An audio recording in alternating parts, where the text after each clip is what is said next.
We are right on the edge of a massive shift in how AI actually works. And it's all thanks to a new open standard called the Model Context Protocol, or MCP. Now, this isn't just another library or framework. No, this is a whole new universal language for AI agents, and it's about to change, well, pretty much everything. But to really get why MCP is such a game changer, you gotta ask yourself, why is building AI agents right now still so messy and complicated? Why does it feel like we're all constantly reinventing the wheel? Just look at this. This is the perfect picture of the chaos we're in right now. This is the world before MCP. And frankly, it's a developer's nightmare.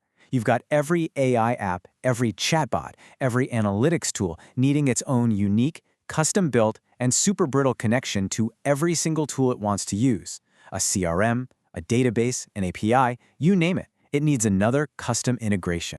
Yeah, there's actually a name for this. It's called the N by M integration nightmare. For every N number of apps you have, you need M custom integrations for all your tools. It's incredibly slow, it's expensive, and it locks you into specific platforms. It's a total dead end. Okay, so what's the way out of this mess? It's not building more custom connections, that's for sure. The answer is a single unified standard, a universal language that all AI can speak. And this is the after picture. This is the world with MCP. It's the universal translator we've all been waiting for. The tangled mess is gone, replaced by a clean, standard protocol. Any AI client can connect to any tool server that speaks MCP. And the best part? Zero extra work. It is literally plug and play for AI. I absolutely love this analogy because it just makes everything click, right? Think of MCP as the USB-C for AI. Remember the days of having a dozen different chargers? Now, one single cable connects your phone, your laptop, your headphones, everything. That's exactly what MCP does. It provides one uniform method for an AI model to connect to any external function or data source. Simple, powerful. And look, MCP didn't just appear out of nowhere. It's really the next logical step in a long history of creating standards. First, we got web APIs, which standardized how different web services could talk to each other.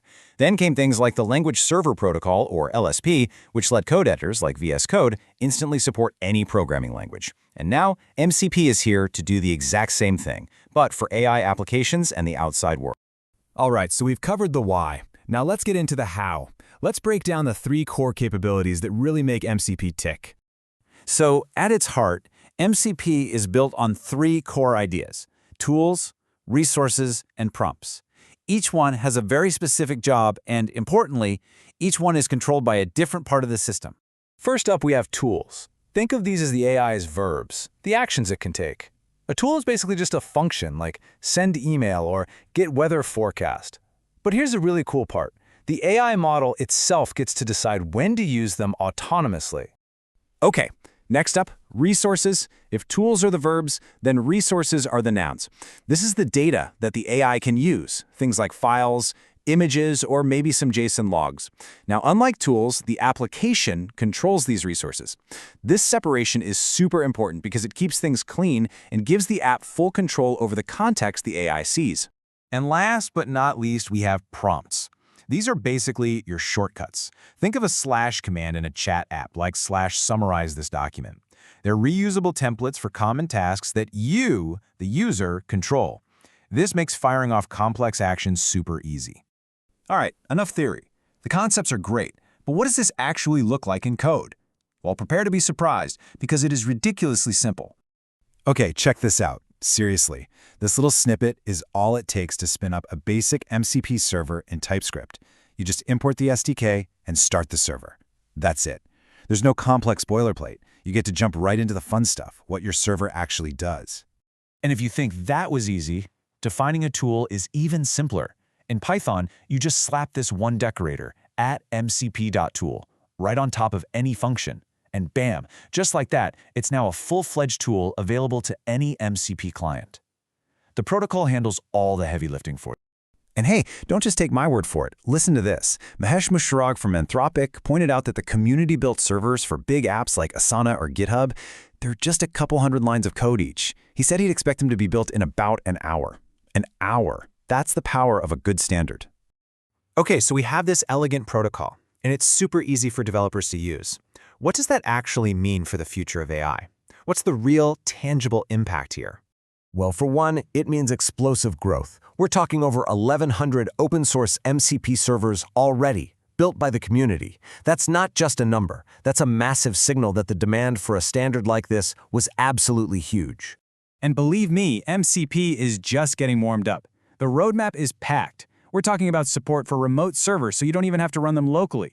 Full OAuth 2.0 support for rock-solid, secure authentication. And maybe, most exciting of all, a centralized registry, so any agent can automatically discover and connect to new tools. And this really gets to the heart of the big shift. Think about today's AI agents. They're kind of static, right? They're stuck with the limited set of skills they were originally programmed with. But MCP-powered agents? They're dynamic. They can discover and connect to brand new tools on the fly, constantly learning, growing, and expanding their abilities at runtime. So this is the future that MCP unlocks. A world where any AI can securely and easily connect to any tool, any data source, any API out there. It just completely changes the game. So the only real question left is, what are we going to build next?